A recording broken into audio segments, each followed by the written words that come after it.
श्रीमद् भागवतम स्कंद 10 अध्याय 42 श्लोक 6 से 10।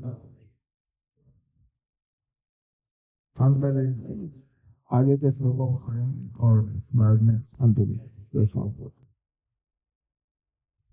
प्रसन्नो भगवान् कुब्जाम् युवक्राम् रुचिरानना रुद्रिं कर्तुं मनश्चक्रे दर्शयन् दर्शने फलम्।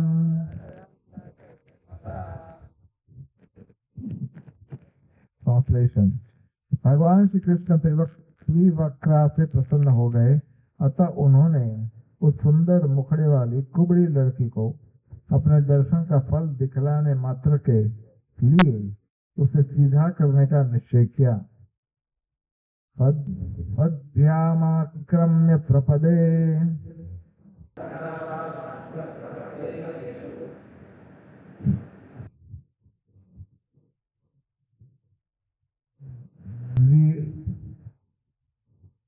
व्यंगले उत्तान पाणिना प्रगृह्य चिबुके ध्यात्मा मूदनीनमदच्युता। उसके पैरों के अंगूठे को अपने दोनों पांवों से दबाते हुए भगवान अच्युत ने उसकी ठुड्डी के नीचे अपने दोनों हाथों की ऊपर उठी एक एक उंगली रखी और उसके शरीर को सीधा कर दिया। सादर जुसमानांगी बृहद्श्रोणी पयोधरा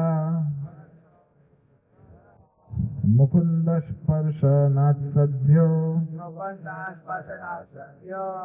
बभूव प्रमदोत्तमा।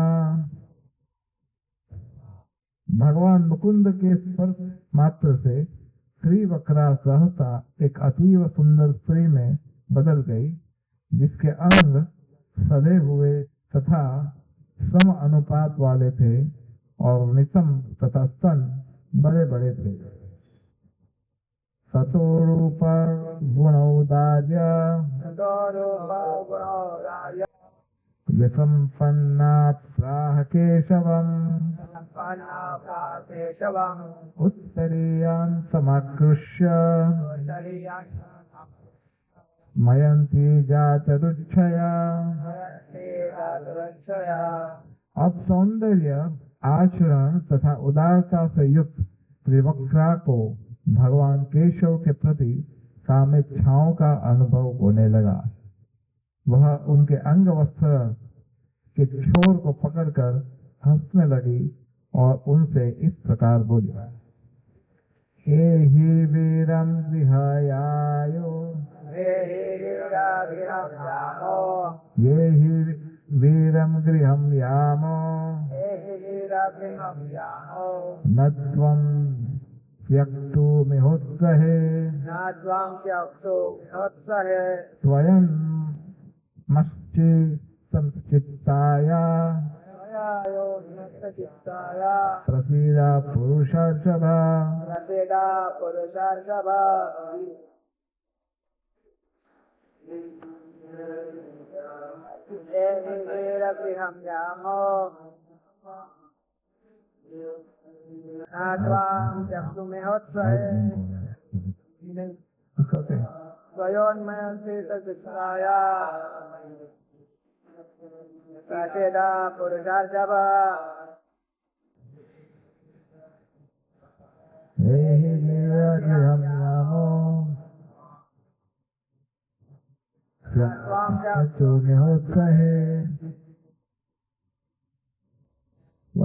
अधिकचित्ताय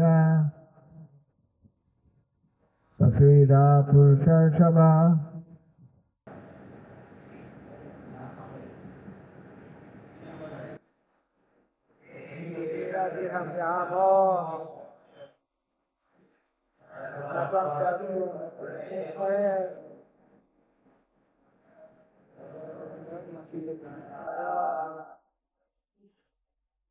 नसेगा पुरुषार्षभा। माता जी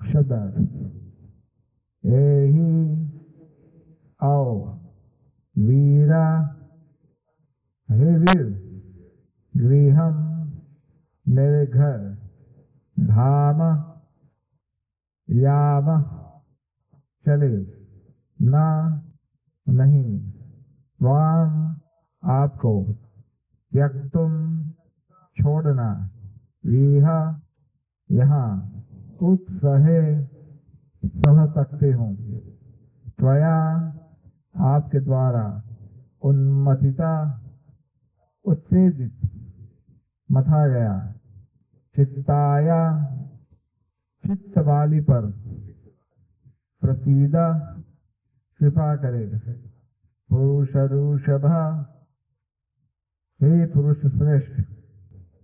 अनुवाद एवं तात्पर्य प्रभुपाद के द्वारा। त्रिवक्रा ने कहा, हे वीर, आओ मेरे घर चलो, मैं आपको यहाँ छोड़कर नहीं जा सकती। हे नरश्रेष्ठ, कृपया मुझ पर तरस खाओ, क्योंकि आपने मेरे चित्त को उद्वेलित कर डाला है। कृपया दोहराइए। त्रिविक्रा ने कहा, हे वीर, आओ मेरे घर चलो, मैं आपको यहाँ छोड़कर जा नहीं सकती। हे नरश्रेष्ठ, कृपया मुझ पर तरस खाओ, क्योंकि आपने मेरे चित्त को उद्वेलित कर डाला है। तात्पर्य। श्री विश्वनाथ चक्रवर्ती निम्नलिखित बातचीत प्रस्तुत करते हैं। कृष्णा बोलते हैं,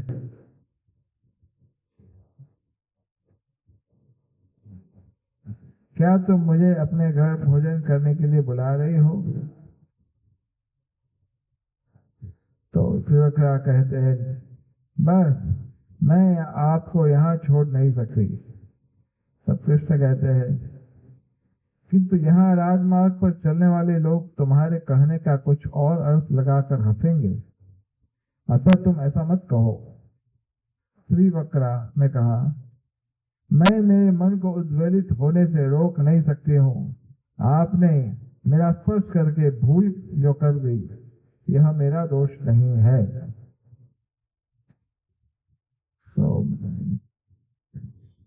ट्रांसलेशन। त्रिवक्रा ने कहा, हे वीर, आओ मेरे घर चलो, मैं आपको यहाँ छोड़कर जा नहीं सकती।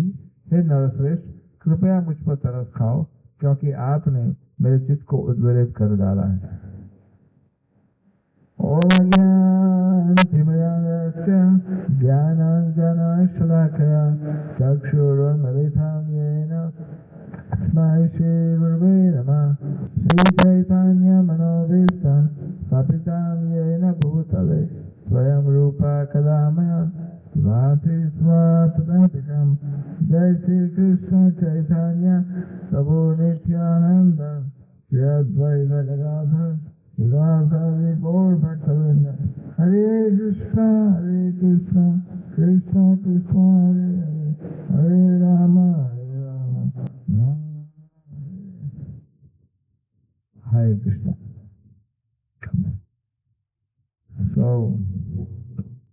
ये बड़ी रोचक कथा है। आप जानते हो, कृष्ण और बलराम दोनों मथुरा में विहार करने के लिए निकले हुए थे। वो चाहते थे जैसे वृंदावन से मथुरा आए, तो मथुरा आने के बाद उनका सबसे पहला इच्छा था मथुरा दर्शन करने के लिए। तो मान लो उन्होंने स्वयं से ही शोभा यात्रा का आयोजन कर दिया और खुद न खुद मथुरा दर्शन के लिए निकले।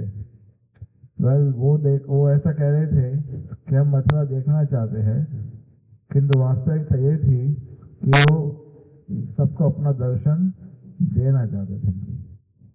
तो कृष्ण बलराम दोनों जब जा रहे थे तो भगवान ने, जब वो जा रहे थे तो उन्होंने एक सुंदर स्त्री, सुंदर मुखड़े वाली स्त्री उनको देखा। भगवान को तुरंत स्मरण आ गया, अच्छा आप तो वही हो ना जो नासिक में आप आए थे पूर्व जन्म में सुपर्णखा के रूप में, और आपने मुझे देख करके बड़ी लालायित हो गई थी मेरा संग करने के लिए, किंतु उस समय तुम राक्षसी के रूप में थी, इसलिए मैंने तुम्हारा स्वीकार नहीं किया था। किंतु मेरे पास जो कोई आता है वो खाली हाथ कभी नहीं जाता। तुमने इच्छा प्रस्तुत की थी मेरा संग करने का, तो मैंने उस समय आपको यह वरदान भी दिया था कि दोबारा जब मुझे अवसर प्राप्त होगा तो मैं तुम्हारी इच्छा को पूरी करूंगा। तो भगवान ने उसकी इच्छा को पूरी किया। ओके, डार्क लाइट बंद किया तो ठीक है। ओके, सो वो आंख में आता है पंखे के कारण। सो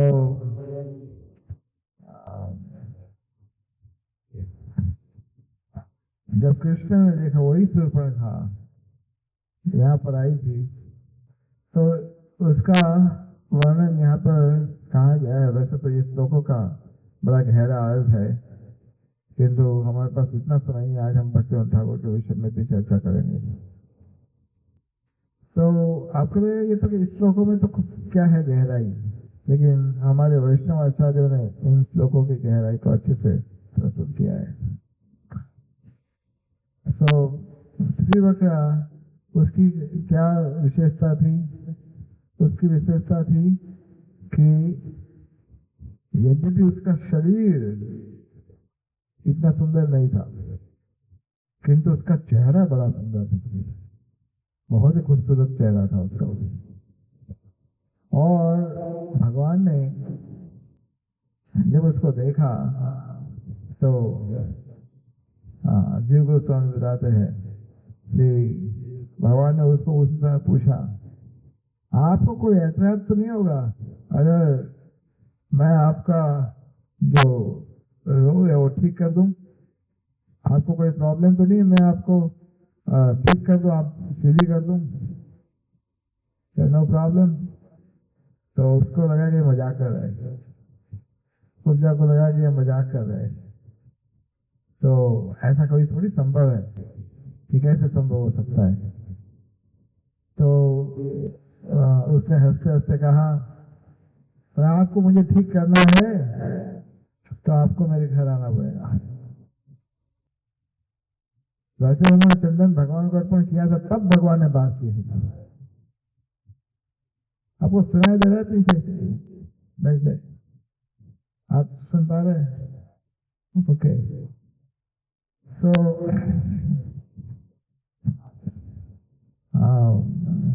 जब भगवान ने उनको कहा ऐसा, तो कृष्ण के जो मित्र थे वो सब हंसने लगे। और फिर कृष्ण ने कहा कि लाइक आई एम सीरियस, मैं आपको ठीक कर सकता हूँ, मेरे लिए कोई बहुत मुश्किल काम नहीं है। तो जब भगवान ने इस प्रकार से उसको आश्वासन दिया तो कुब्जा के रोंगटे खड़े हो गए। वो इतनी आश्चर्यचकित और प्रसन्न हो गई, इसका अनुमान नहीं लगा सकते।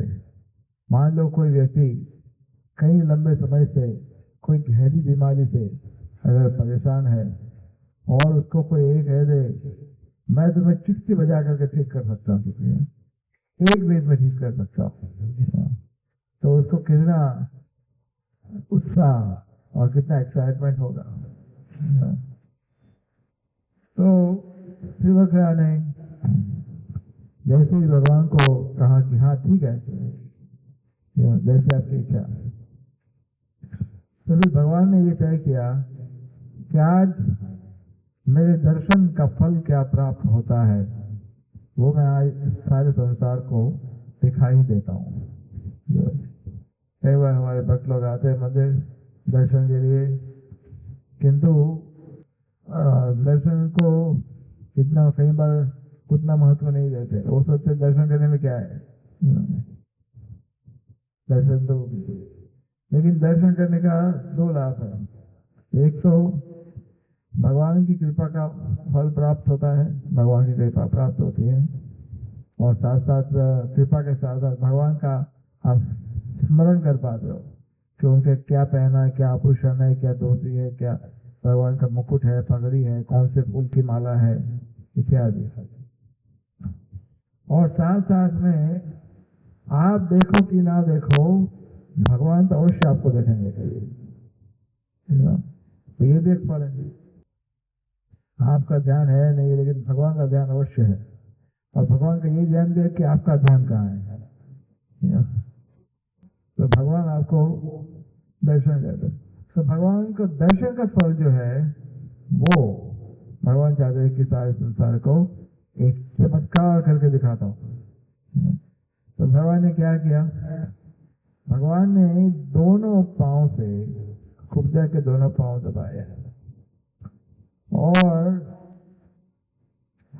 अपने दो राइट हैंड की दो उंगलियों से, पहली दो उंगलियां, उससे कुब्जा की जो चिन्ह है, दाढ़ी चिन्ह, उसको भगवान ने टच किया। और लेफ्ट हैंड से, दूसरे हाथ से भगवान ने उसको कमर से पकड़ करके खींचा, तभी वो ठीक हो गया। आगे से झुकी हुई थी, उसका पूरा ऐसा लग रहा था कि उसका मस्तिष्क के नीचे उसका शरीर गायब हो गया है, ऐसा उसका शरीर था। तो भगवान ने क्या किया, उसको कमर से आगे की ओर खींचा, पांव को पकड़ के रखा और उसकी जो चिन्ह है उसके नीचे दो उंगली रखी और एक झटका करके, एक झटके में उसको एकदम से सीधा कर दिया, एक झटके में। तो कोई सोच सकता है कि ये कैसे हुआ, ऐसा है कुछ, आज भी है ऐसे कुछ लोग कि ऐसे झटका लगा करके ठीक करते, किंतु भगवान ने जिस तरह से ठीक किया था उसमें कैसा चमत्कार हुआ, इसका वर्णन भागवतम के इन श्लोकों में भी है। कुब्जा का जो शरीर था, तो शरीर जो चेहरे के नीचे सुंदर नहीं था, किंतु जैसे ही भगवान के हाथ का स्पर्श हुआ तुरंत कुब्जा एक अप्सरा जैसी सुंदर है। आप कहोगे अप्सरा जैसी, हमारे आचार्य कहते हैं लक्ष्मी देवी जैसी सुंदर बन गई, ऐसे सुंदर बन गए, कोई अनुमान ही नहीं लगा सकता। भगवान की कृपा का जो संचार है वो कुब्जा के शरीर में ऊपर से लेकर के नीचे की ओर वो संचार हुआ। सबसे पहले उनकी गले का हिस्सा ठीक हुआ, फिर उसकी छाती का हिस्सा ठीक हुआ, फिर कमर का हिस्सा ठीक, ऊपर से नीचे की ओर पूरा कुब्जा ठीक हो गई। शिशु गोरे जाए श्री सीताराम लक्ष्मण हनुमान की जाए। सो इस तरह से श्री राधा गोविंद जी, श्री राजी गोपाल जी, नृसिंहदेव को वरदान की जाए। सो कुब्जा में कई सारी ऐसी बातें हैं कि कुब्जा के विषय में हम चर्चा कर सकते हैं। तो महत्वपूर्ण बात यह है कि कुब्जा को जीव गोस्वामी को बता दें कि कुब्जा को ठीक करने का भगवान का ये तरीका था, वो अनोखा तरीका था। हर बार ऐसा तरीका भगवान यूज नहीं करते हैं। किंतु कुछ भगवान के भक्त ऐसे होते हैं जिसको अनेक अनेक प्रकार के समझाने के बाद भी उसका दिमाग ठीक नहीं होता है, तो फिर भगवान को कोई नया तरीका अपनाना पड़ता है। एक रूप से देखा जाए तो कुब्जा का शरीर ठीक नहीं था, उसी तरह से कई बार भक्तों की बुद्धि भी ठीक नहीं होती है। तो भले वो सेवा करते हैं किंतु उनकी बुद्धि ठीक नहीं होती है, तो उनमें कई सारी त्रुटियां होती है, कई आसक्तियां होती है, कहीं माया का प्रभाव होता है। तो भगवान चाहते हैं, भगवान देखते हैं कि क्या उस भक्त में जेन्युइन डिजायर कौन सी है, पहले वो चेक करते हैं। आपकी जेन्युइन डिजायर क्या है, असली डिजायर क्या है, सबसे पहले वो चेक करते हैं। जब भगवान देखते हैं कि आपकी जो डिजायर है, आपकी इच्छा, जेन्युइन डिजायर जो है वो शुद्ध है, तो भगवान अगर ये तय कर लेते हैं कि ये शुद्ध है और आप चाहते हो कि वो इच्छा पूरी हो जो शुद्ध है, फिर देखो कृष्ण क्या करते हैं। फिर कृष्ण नहीं छोड़ेंगे आपको, फिर कृष्ण आपको अलग अलग उपाय देंगे, अलग अलग अवसर देंगे, और फिर भी अगर ठीक नहीं होते हैं तो फिर आप अनोखा तरीका उपयोग करते। जैसे कुछ लोग को भगवान ने ऐसा ठीक कर दिया, और कोई ऐसा तरीका भी होता है, यस्य हम अनुगुरुणामि हरिष्ये तद्धनम तनय। किसी का धन ले लेते हैं, किसी का ऐश्वर्य ले लेते हैं, किसी को कोई और कष्ट मिलता है, या किसी को ठीक कर देते हैं। भगवान देखते हैं कि उसकी जेन्युइन डिजायर क्या है। तो इस तरह से भगवान अनोखा तरीका यूज करते हैं। ये गोस्वामी साथ साथ में ये भी कहते हैं कि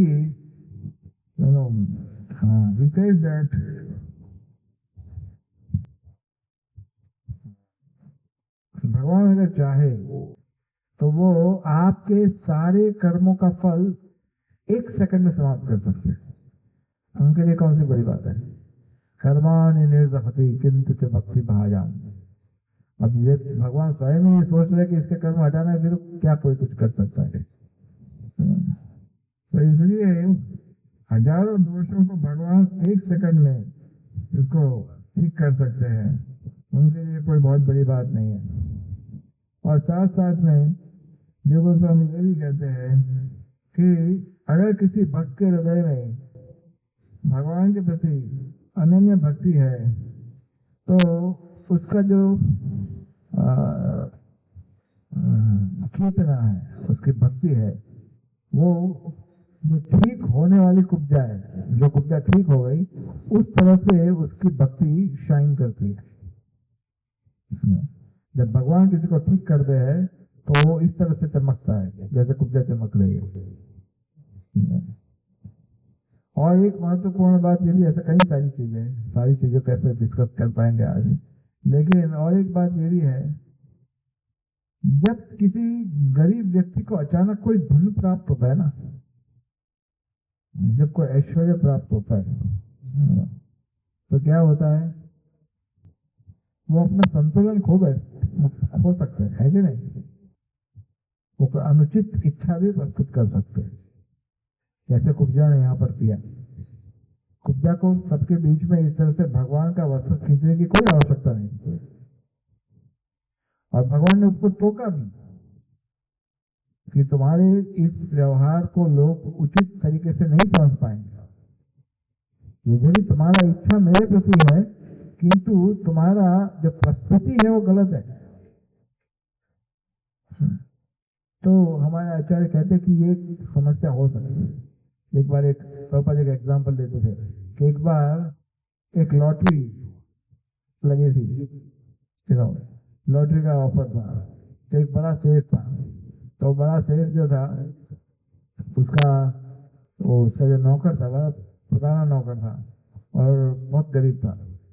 तो नौकर कभी वो अखबार देख रहा था, तो अखबार देखते देखते सेठ के पास आया। सेठ को कहा, सर लॉटरी का ऑफर है, देखो। तो सेठ ने देखा, ओ इतना बड़ा लॉटरी है, करोड़ों रुपए का लॉटरी है, इतना बड़ा लॉटरी है। बोले ये लो पैसा, 2 टिकट ले लो, एक मेरा टिकट ले लो, एक तुम्हारा टिकट भी ले लो। तो दो टिकट ले लिया, तो वो तो बहुत खुश हो गया नौकर। कुछ समय के बाद लॉटरी का डिक्लेयर हुआ कौन जीता। तो सेठ ने सबसे पहले देखा, तो सेठ ने देखा कि उसका लॉटरी तो नहीं लगा था। उसको कुछ फर्क नहीं पड़ा, ठीक है ना, क्या फर्क होता है। लेकिन नौकर का लॉटरी लग गया था। नौकर का लॉटरी जो टिकट नंबर 2 से हो, तो ए भाई इधर आ, तेरा लॉटरी का नंबर बता, क्या क्या था, नंबर बता। भाई देखो क्या है, न्यूज़पेपर में पढ़ो क्या है। जैसे वो नौकर ने लॉटरी का टिकट का अनाउंसमेंट पढ़ा, तो उसका हार्ट फेल हो गया। किसी गरीब व्यक्ति को अचानक से अगर इतना सारा धन प्राप्त हो जाए तो क्या होगा, वो इसको बर्दाश्त नहीं कर पाएगा भाई। कई बार भक्त लोग जब कृष्ण भक्ति में आगे बढ़ते, जैसे हम कई बार कहते हैं, तो उसको सेवा करने से पूजा लाभ प्रतिष्ठा प्राप्त होती है। तो उसको लगता है कि जीवन में आज तक मुझे किसी ने हाथ भी नहीं बुलाया था, अब तो लोग दंडवत करते हैं और प्रणाम करते हैं। तो वो देख करके कई बार वो अपना संतुलन खो बैठता है पूजा लाभ प्रतिष्ठा के कारण। और जो कार्य उसको नहीं करना चाहिए भक्ति में, जिस चीजों से उसको सावधान रहना चाहिए अनर्थों से, उस कार्यों में वो फंस जाता है। और कई बार उन दुर्भाग्य से ऐसे भक्तों के पास ऐसा कोई गाइड या ऐसा कोई मेंटर होता नहीं, या ऐसा कोई भक्त नहीं होता कि जिसके पास जाकर के वो कनेक्शन प्राप्त कर पाए या फिर उसको ठीक कर सके। कई बार कुछ भक्त इस प्रकार से गर्वित हो जाते हैं, तो फिर भगवान उनको अपने तरीके से ठीक करते थे। तो कुब्जा, उसको भगवान ने क्या किया, उसको ठीक किया, तो कुब्जा ने तुरंत अपना इच्छा प्रस्तुत कर दिया। लेकिन ठीक ऐसा उदाहरण आपको प्राप्त होता है चैतन्य महाप्रभु के द्वारा। वासुदेव दत्ता, वासुदेव विप्रा, वो ऐसा ब्राह्मण था जिसको कुष्ठ की बीमारी थी और पूरे रोग में उसका शरीर में पूरा रस था। जब वो खुरमा के घर पे आए तो उनको पता पड़ा कि चैतन्य महाप्रभु इसी समय चले गए कुछ समय पहले, तो बड़ा दुखी हो गया और विलाप करने लगा, रोने लगा। और फिर जब भगवान को पता पड़ गया मेरा एक भक्त वो मेरे लिए आया था लेकिन मैं चला गया, और उसे ऐसा समय था कि दोबारा दर्शन भी नहीं मिलने वाला, तो भगवान वापिस आ, और भगवान वापिस आकर के उसको गले लगाया। और वासुदेव विप्रा जिसके और कोई देखता भी नहीं था, उसको उसमें उसके सिर से बदबू आती थी, उसको कोई देखना भी पसंद नहीं करता था, उससे सब लोग दूर जाते थे। तो ऐसा वासुदेव विप्रा उसको भगवान ने आलिंगन किया, तो क्या परिणाम हुआ, एकदम खूबसूरत नौयुवान हैंडसम बन गए वासुदेव विप्रा। तो वासुदेव विप्रा तुरंत भगवान से प्रार्थना किया, जो प्रार्थना कुब्जा ने किया, कुब्जा ने नहीं किया था। तो क्या प्रार्थना किया, आपने मुझे कृपा करके ठीक तो कर दिया, किंतु आप मुझे आशीर्वाद दीजिए कि मैं गर्वित ना हो जाऊं, मुझ में अभिमान ना आ जाए, आप मुझे कृपा कीजिए। तो भगवान ने उनको आदेश दिया, आप हरिनाम का निरंतर जप करो और हरिनाम का प्रचार करो। तो आप ये 2 कार्य करोगे तो कभी भी तो माया में फंसे रहेगा। तो इस तरह से कुब्जा के विषय में हमने कुछ महत्वपूर्ण बातें बताई। वैसे बहुत सारी चीजें हैं जिसकी हम चर्चा कर सकते हैं इस श्लोकों में, किंतु आज हम चर्चा करना चाहते हैं भक्ति विनोद ठाकुर का तिरोभाव है। वैसे गदाधर पंडित का भी तिरोभाव है, किंतु हम भक्ति विनोद ठाकुर की कृपा के माध्यम से गदाधर पंडित की कृपा प्राप्त कर लेंगे।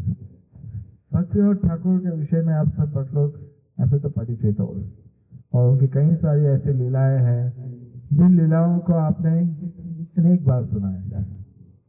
फिर भी वैष्णव आचार्यों के आविर्भाव और तिरोभाव ये दोनों ही बहुत ही महत्वपूर्ण होते हैं। कई बार देखा जाता है कि भक्ति में आगे बढ़ने के लिए केवल आचार्यों की कृपा अगर आपको प्राप्त होती है तो परंपरा के, तो या उनके द्वारा लिखे गए जो सॉन्ग है उनको सुन करके, उसको पढ़ करके, उसको समझ करके शास्त्र के सभी रहस्य को आप समझ सकते हो simply by going through different Vaishnav songs. हमारे इतने सारे वैष्णव सॉन्ग है, इतने सारे वैष्णव साहित्य है, भागवतम, भक्ति रसामृत या उपदेशामृत, ये सारे साहित्य जो है इसका जो सार है वो आपको वैष्णव सॉन्ग में प्राप्त हो जाता है। फॉर एग्जाम्पल उपदेशामृत, उसके जो प्रथम कुछ श्लोक है केवल एक छोटे से वैष्णव सॉन्ग में, वही वैष्णव ठाकुर दया रसा, उसमें कई सारे श्लोकों का वर्णन है, 3-4 श्लोकों का वर्णन है। फिर शिक्षाष्टकम, उसका भी वर्णन है भक्ति ठाकुर के श्लोकों का। वैष्णवाचार्य के जो सॉन्ग है खास करके उनके आविर्भाव तिरुभाव के लिए हम उनको गाना चाहिए। भक्ति विनोद ठाकुर का जन्म हुआ था एक ऊंचे खानदान में, बहुत धनवान थे उनके पिताजी, और उनकी बहुत सारी मिलकत थी, बहुत जमीन थी उनकी, किंतु 11 साल की छोटी उम्र में उनके पिताजी का देहांत हो गया था, 11 साल की छोटी उम्र में। और जैसे उनके पिताजी का देहांत हुआ, उनके साथ, जैसे आप लोग जानते हो, जब करोड़ों का जमीन होता है तो क्या होता है, कुछ चीटिंग, कुछ गोलमाल। तो उनके एक चाचा ने गोलमाल करके उनका सारा जो जमीन था वो हड़प लिया। तो परिणाम ये हुआ 11 साल की उम्र में भक्ति विनोद ठाकुर के घर में बहुत बुरी तरह से गरीबी का सामना करना पड़ा ना, बहुत पुअर हो गए, बहुत मुश्किल हो गया उनका जीवन। तो भक्ति विनोद ठाकुर वो पहले शिक्षित हुए, उनकी माता का इच्छा नहीं था कि ज्यादा शिक्षा प्राप्त करें, किंतु उनके और एक जो चाचा थे उनकी बड़ी तीव्र इच्छा थी कि वो शिक्षा प्राप्त करे। तो उन्होंने उनको ले गए कलकत्ता पढ़ाई करने के लिए, भक्ति विनोद ठाकुर को।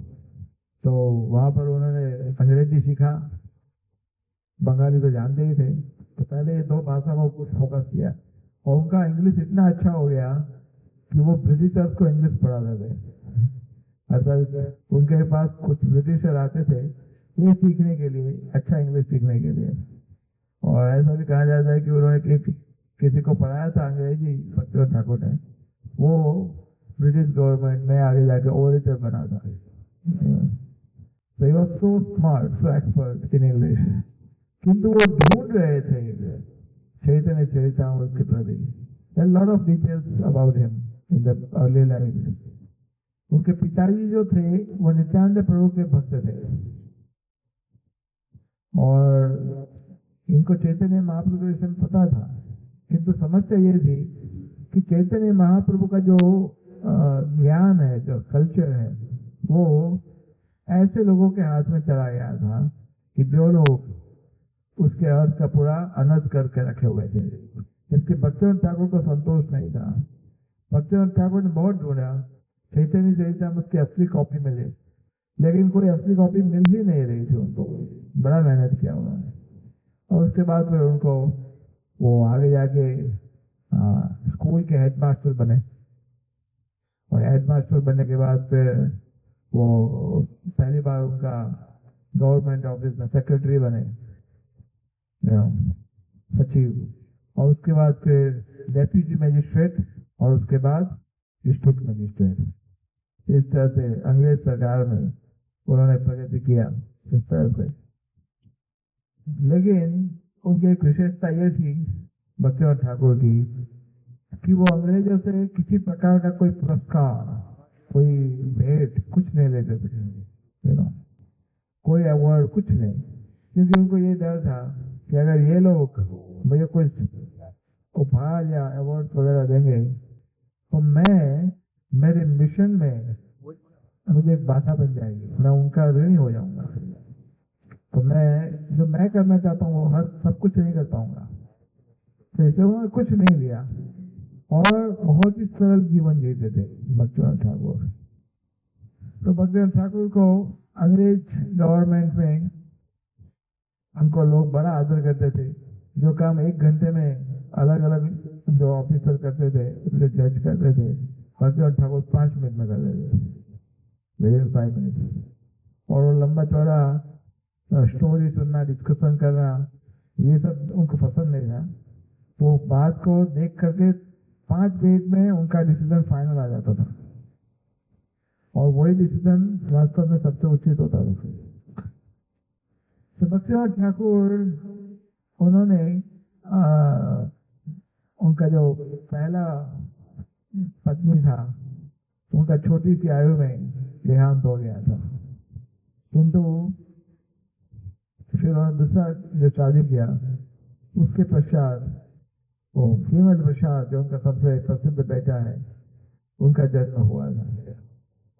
अगर आप उनके अर्ली लाइफ में देखोगे तो भक्तिनाथ ठाकुर के एक के बाद एक कई लोग उनके घर में गुजर गए थे। जब पहली पत्नी का देहांत हुआ था, कैसे गुजरते थे पता है? उनके घर पे लोग कैसे गुजरते थे? एक व्यक्ति गुजरता था, उसको स्मशान छोड़ने जाते थे और दूसरे को तैयार किया जाता था स्मशान ले जाने के लिए। जब वो घर आते थे तो उनको पता पड़ता था कि दूसरे को स्मशान के लिए तैयार किया जा रहा है, अब दूसरे को लेकर आए तो उनको पता पड़ता है कि अब तीसरे की बारी है। ऐसा हाल होता था, वो रोग फैला हुआ था वहां पर।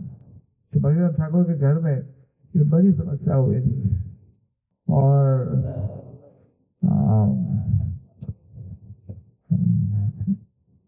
ऐसी कठिनाइयों का झेलते हुए उन्होंने चैतन्य महाप्रभु के जो मुख्य जो लक्ष्य है उसको कैसे प्रसारित करे, उसका उन्होंने इच्छा का प्रस्तुत किया। उनको चैतन्य चरितामृत ग्रंथ प्राप्त हुआ, उन्होंने उसको पढ़ा, दोबारा पढ़ा, दूसरी बार पढ़ा, और पढ़ते पढ़ते पढ़ते उनका चैतन्य महाप्रभु के प्रति जो भक्ति था वो अत्यंत तीव्र हो गया था भक्तिनाथ ठाकुर का। ऐसे कुछ समय के पश्चात जब भक्तिनाथ ठाकुर का दीक्षा हुआ था विपिन बिहारी गोस्वामी के पास, और उसके पश्चात उनका वृंदावन में उनका शिक्षा गुरु के रूप में जगन्नाथ दास बाबा जी को उन्होंने प्राप्त किया था। भक्तिनाथ ठाकुर, उनको अंग्रेज गवर्नमेंट बड़ा सम्मान करते थे। एक बार उनका ट्रांसफर हुआ था चंपारण्य में, चंपारण्य जो कि बिहार के पास, बिहार में है। चंपारण्य सुना है आप लोगों ने? तो वहां पर उनका बदली ट्रांसफर हुआ था।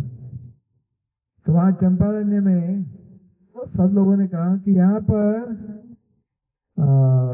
वहां का जो जज था वो भक्तिनाथ ठाकुर को बुलाया है। भक्तिनाथ ठाकुर को कहा, वो अंग्रेज था, भक्तिनाथ ठाकुर को कहा यहाँ पर पता नहीं हमारे यहाँ पर कोई भी केस आता है उसका परिणाम हम जैसा चाहते हैं वैसा नहीं आता, अर्थात जो जजमेंट होता है वो अनुचित होता था।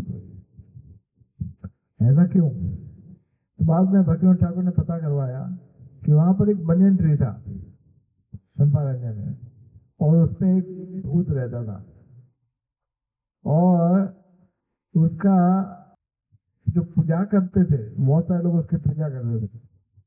तो उसके पास ऐसी शक्ति थी कि जो पुजारी उसके पास जाएगा और वो कोई मनोकामना करेगा, और खास करके जो लोग क्रिमिनल होते थे वो जज का दिमाग बदलने की प्रार्थना करते थे कि जज का दिमाग बदल दो, और वो भूत जो था वो काम करता था। तो बड़ी समस्या आ गई थी, पूरे पूरे समाज में बहुत समस्या हो रही है।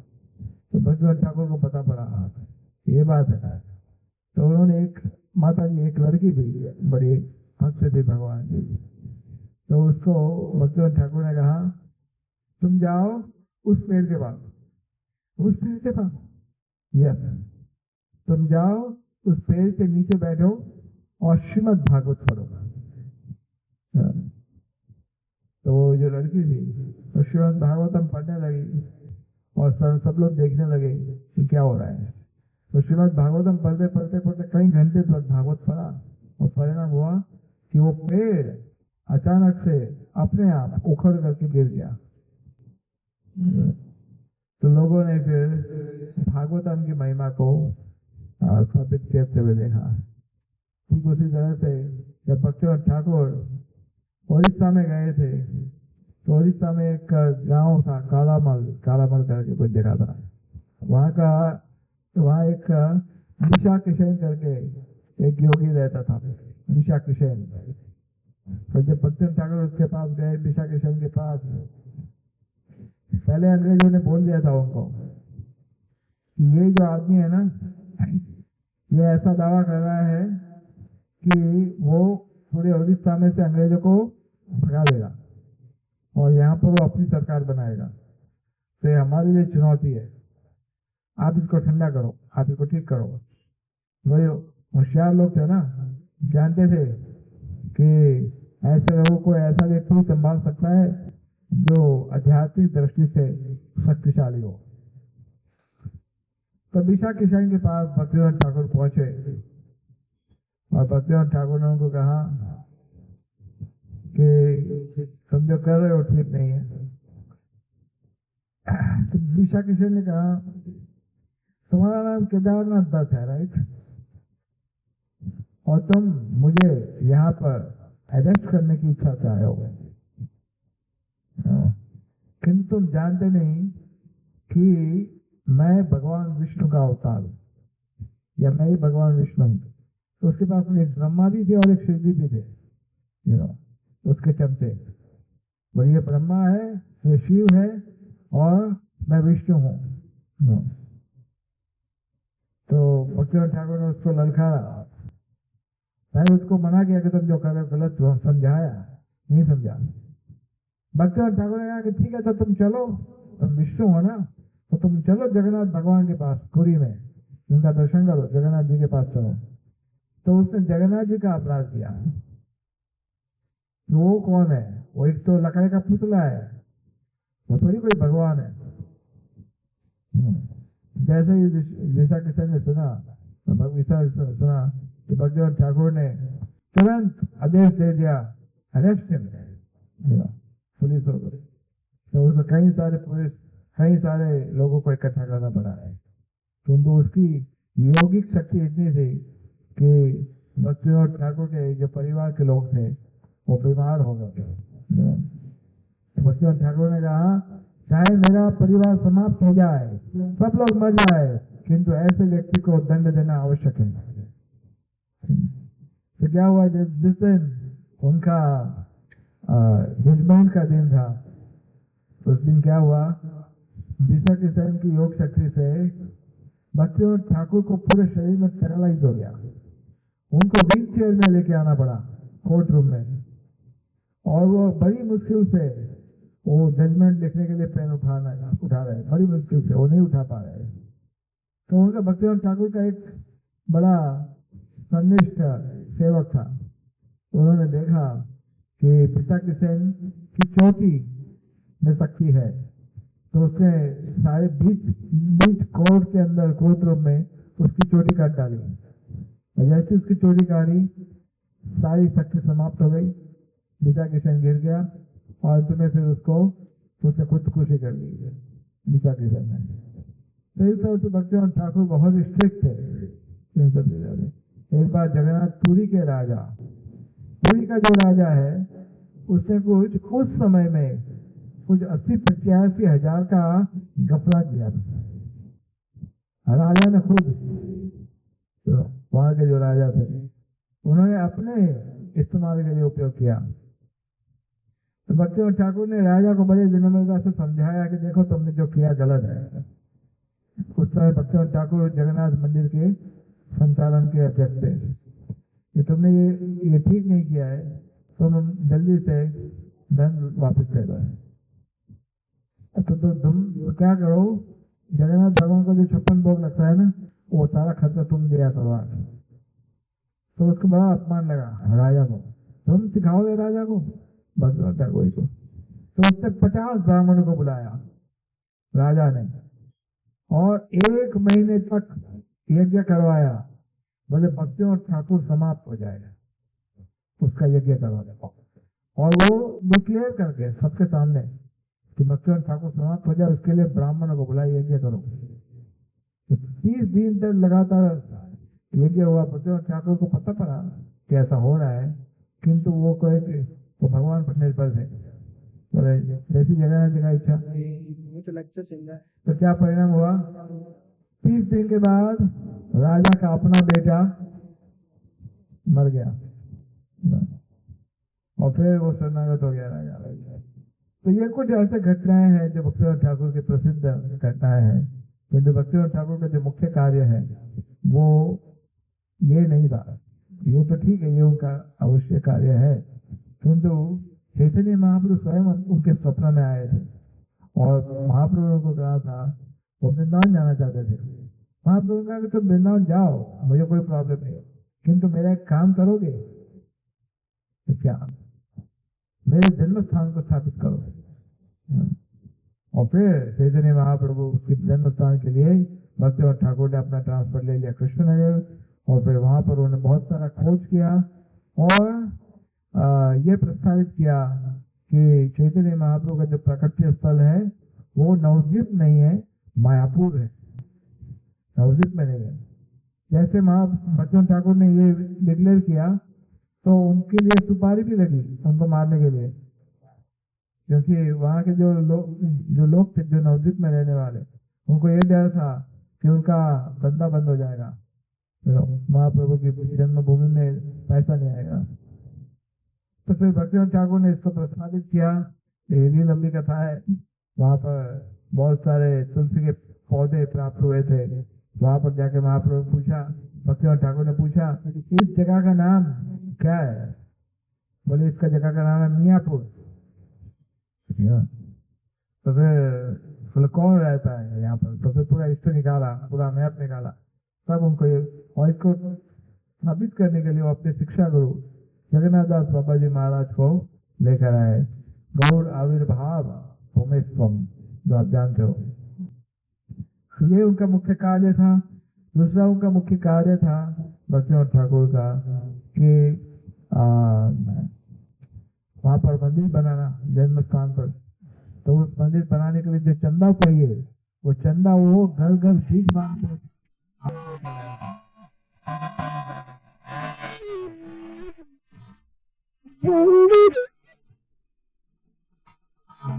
उसको चमड़ी का बीमारी था।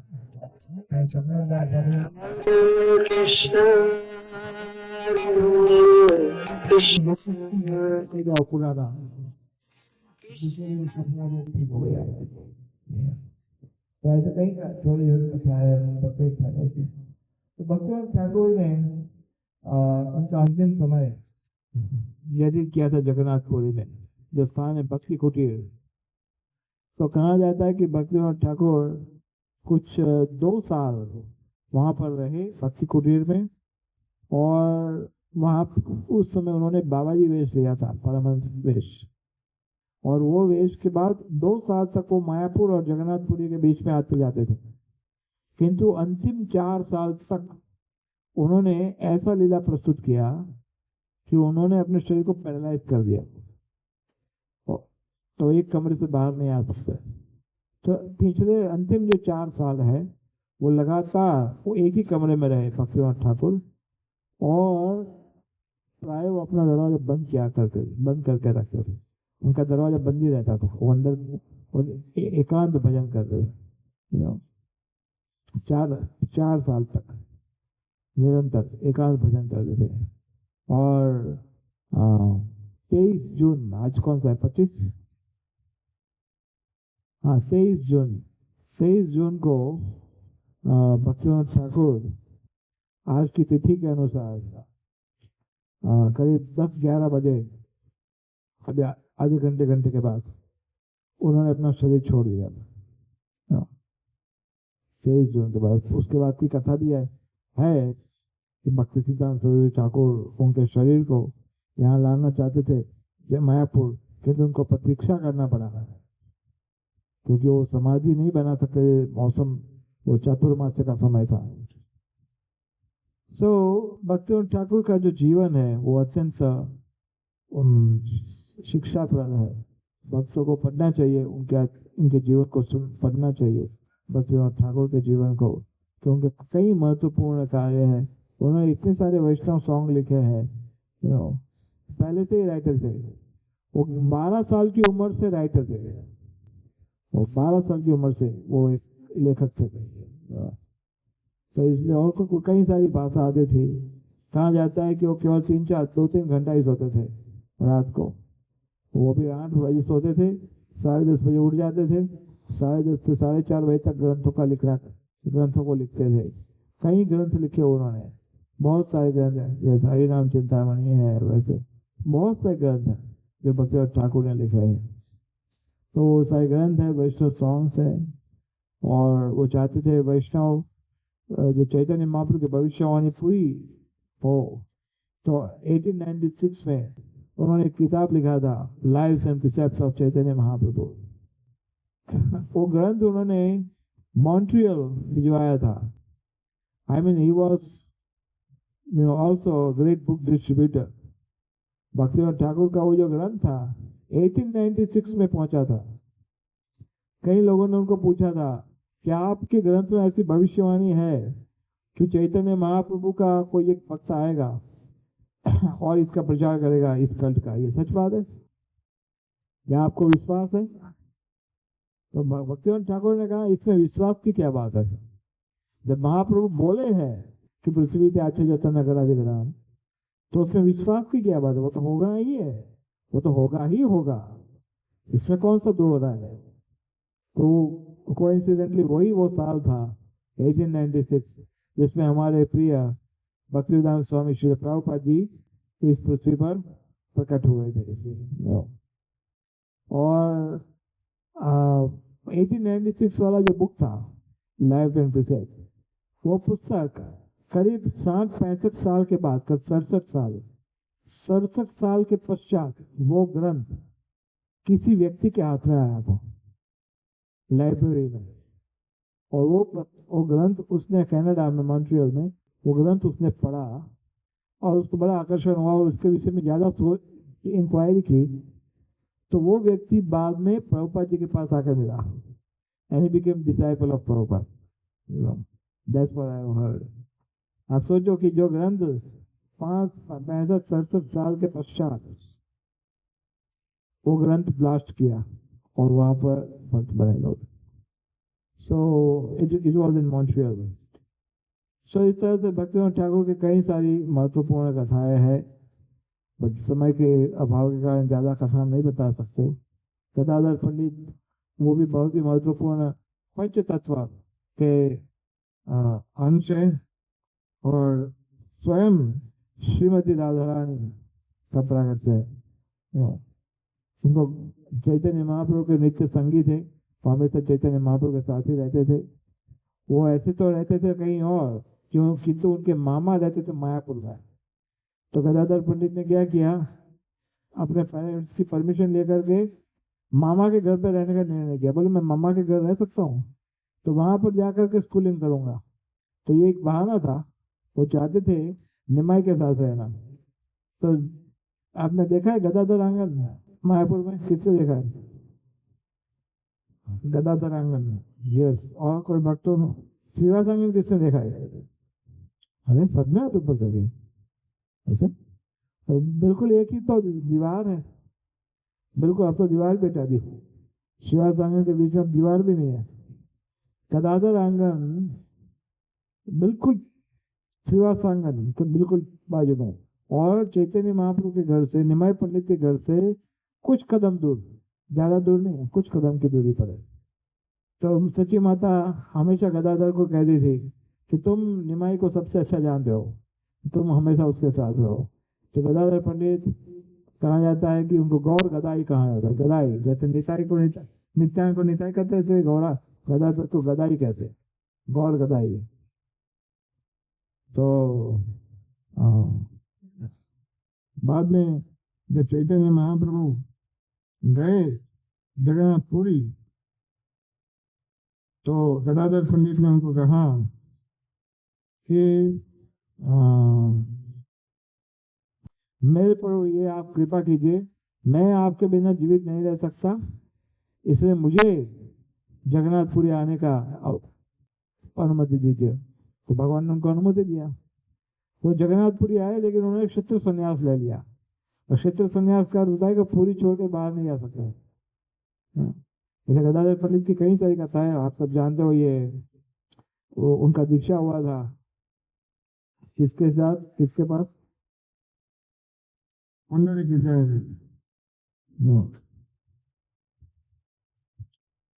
तो पुंडरीक गिरि के समय पर ऋषभानु जी के अवतार माने जाते हैं।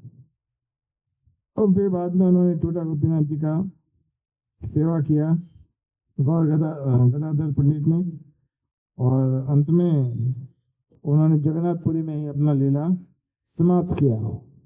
चैतन्य महाप्रभु का अप्राकट्य जब हुआ था, उसके 11 महीने के पश्चात गदाधर पंडित का तिरोभाव हुआ था। अर्थात चैतन्य महाप्रभु इस धरती को छोड़ करके आषाढ़ मास में या श्रावण मास में गए थे, जुलाई के आसपास। तो 11 महीने के बाद, जबकि उनकी उम्र केवल 47 ईयर्स, गदाधर की उम्र जब उनका शरीर छूटा था तब। ऐसा कुछ आचार्यों का कहना है। तो गदाधर पंडित के विषय में ऐसा भी कहा जाता है कि उनका आविर्भाव और उनका तिरुभाव दोनों ही अमावस्या के दिन है। आज अमावस्या है, और इसका एक कारण यह भी है कि उनका पूरा प्रकाश चैतन्य महाप्रभु ने ले लिया था, तब बचा क्या है? उनका जो प्रेम, उनका द्युति का अर्थ होता है प्रकाश, उनका शरीर का कांति, वो सब महाप्रभु ले लिया था। राधा भाव द्युति से बोले तब राधा के पास बचा क्या है? तो इसलिए उन्होंने अमावस्या का दिन पसंद किया, प्रकट होने के लिए और अप्रकट होने के लिए। तो एक बहुत ही सुंदर जो लाइन्स है वो हम गा सकते हैं, हमारे पीछे गा सकते हैं। एक आप पीछे तो हराइए। स्मर गौर गदाधर केली कलाम, बोलिए स्मर गौर गदाधर केली कलाम, स्मर गौर गदाधर केली कलाम,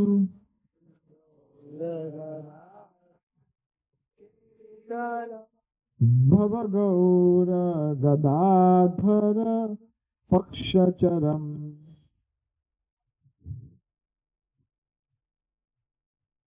भव गौर गदाधर पक्षचरम।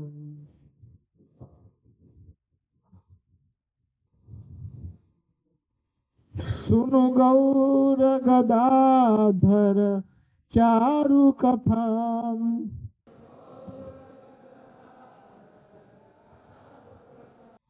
सुनु गौर गदाधर चारु कथाम।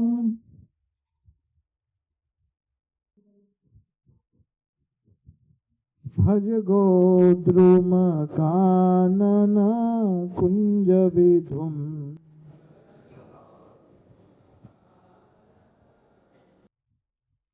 भज गोद्रुम कानन कुंज विधुम।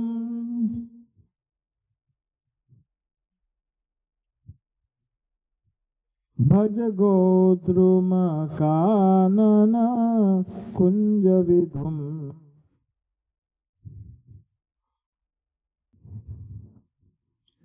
श्री श्री गौर गदाधर पंडित की, श्री गौर गदाय की, श्री भक्तिविनोद ठाकुर तिरुभाव की, शील प्रभुपाद की। हरे कृष्णा। Thank you.